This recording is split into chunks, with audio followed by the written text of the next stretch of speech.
नमस्कार दोस्तों, साल 2008 की बात है। अरुणाचल प्रदेश में 12,000 फीट की ऊंचाई पर इंडियन आर्मी का एक मिलिट्री कैंप और उसके लिए सड़क बनाई जा रही थी। यही काम करने वाला एक मजदूर यहां से पैदल चलकर लोकल मार्केट तक जाता है। उसके बाद अपना सामान खरीद कर अंधेरा होने से पहले वो मार्केट से वापस ऊपर मिलिट्री कैंप जाने के लिए निकलता है।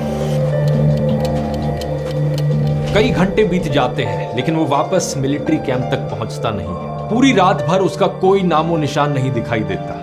अगले दिन एक लोकल आदमी उसी रास्ते पर अपने घोड़े के साथ गुजरता है और इस आदमी को ये मजदूर रास्ते के किनारे में बैठा हुआ दिखता है। ये एक बहुत ही अजीब तरीके से बैठा हुआ था। उसे लगता है कि ये मजदूर शायद शराब पीकर बैठा है। वो इस मजदूर की तरफ आवाज लगाता है लेकिन कोई जवाब नहीं आता। धीरे धीरे जब वो पास जाता है तो उसे अचानक से दिखाई देता है इस मजदूर की तो गर्दन टूटी हुई है और ये सांस भी नहीं ले रहा, ये जिंदा नहीं है। पास में उसका मोबाइल फोन और पैसे बिखरे हुए थे। ये कोई चोरी या लूटपाट की घटना नहीं हो सकती क्योंकि पैसे वहीं पड़े हैं। अगर किसी ने चोरी करी होती तो पैसे लेकर जरूर भागा होता। इसकी गर्दन को देखकर भी ऐसा नहीं लगता कि किसी एक्सीडेंट की वजह से टूटी हो। एक्सीडेंट हुआ होता तो ये नीचे जमीन पर गिरा हुआ मिलता, लेकिन ये तो बड़े ही अजीब तरीके से बैठा हुआ था। बाकी पूरी बॉडी पर और किसी चीज के कोई निशान नहीं थे, सिर्फ गर्दन टूटी हुई थी। बाद में डॉक्टर्स के पास ले जाया गया तो डॉक्टर्स ने कहा कि जिस तरीके से गर्दन टूटी है वो किसी भी इंसान के लिए तोड़ना बहुत मुश्किल है क्योंकि उसके लिए बहुत फोर्स चाहिए होगा। इसको किसी जंगली जानवर ने भी नहीं मारा हो सकता क्योंकि इसकी बॉडी के ऊपर किसी भी पंजे के भी निशान नहीं है। कहीं से खून भी नहीं बहा, बस गर्दन टूटी हुई थी जिसकी वजह से